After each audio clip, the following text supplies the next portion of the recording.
Go. Good. Mm-hmm.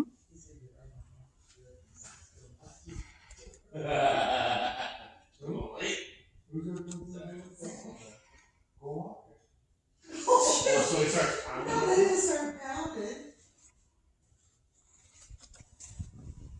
You'd have a red light up there you can turn on, hey. Stay away.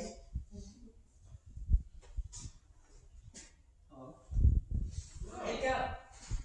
So, according to a article on PBS titled "Making a Masterpiece," it takes about 15 men about 6 months to make a traditional katana by the traditional forging means.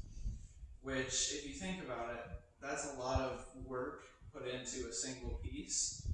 And if you look into the actual science and the artistic ability behind it, it's actually a really impressive process.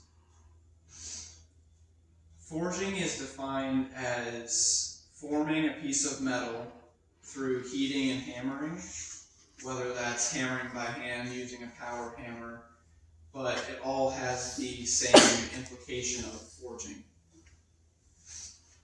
All throughout history, ever since the ancient Japan, medieval Europe, everybody around the world has been using some type of forging, whether that's been gas forging, the traditional coal forging.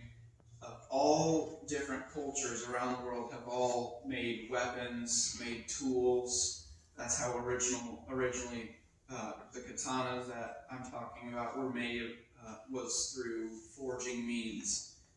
And all the way up until even now, where I talked to a local farmer and he told me that even pretty much every farm, ever since he's been farming, always had at least a small coal forge that they use to make tools, repair tools, do whatever they need to do with metal.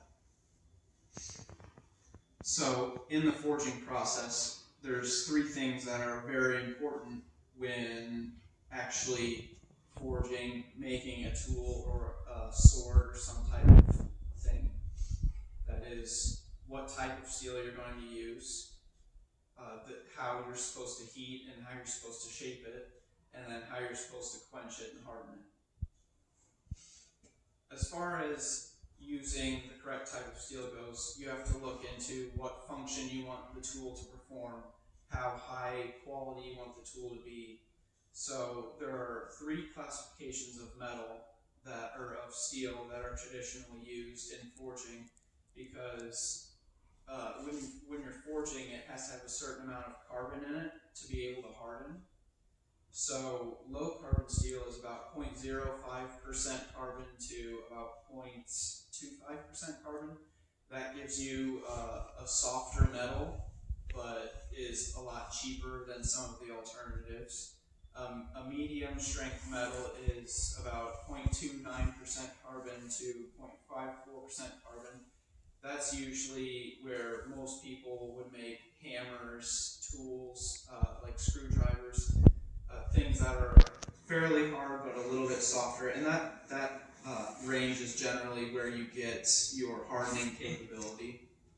And then the traditional, like what they use for the Japanese katana in the Making a Masterpiece article, is tamahagane. It's a type of high quality, high carbon steel that fits into about the 0.55 to 2.1% of carbon percentage rating, and that is a very high percentage, a high quality, very hard, very durable steel to forge with. After you know what type of steel you're going to use, then you get into the actual process of heating and shaping your steel. In general, when you're heating your steel, you want to get it to about 1900 degrees. After you've done it a while, as I have, you start to see the coloration of the steel, and you can kind of get a feel for how hot 1900 is. And that's about where you want it. You don't want it too hot to where it's going to damage the steel or compromise the integrity of the steel. And if you make it too cold, you can't really do anything with it. So you generally want it in that Goldilocks zone to where you're going to be able to move it and shape it without doing too much damage to it. So that's when these tools come in. This is generally the size hammer you're going to want to use because it is steel, so it is fairly hard. So you're going to need quite a bit of power behind your thrusts, your blows, to be able to really move the steel, stretch it, compress it, whatever you need to do. And then generally you'd use a pair of pliers or tongs or a vice grip, something like that, to not only hold your metal when you're using it, but to be able to manipulate it, to bend it, to crease it, whatever you need to do. After you have shaped it however you need to, then you get into the quenching and hardening process. Traditionally, you quench it in either water or oil, and the rapid cooling would harden the steel and force it into the shape that you had already maneuvered it into. That causes a lot of stress on the blade, and if it's not heated correctly, which you would normally want it to be heated to around 1500 degrees, a little bit cooler than when you're actually moving the steel, you would want it about 1500 so that when you actually cool it, it's going to be not too hot to where it fractures or cracks, so where it's just about right. And then after that's all done, then you can do all of your details, whatever you want to do with the tool, and it's pretty much ready to go. So again, the three things that you need to keep in mind when you're forging are what type of steel, how to heat it, how to maneuver it, and then how to quench and cool it and harden it.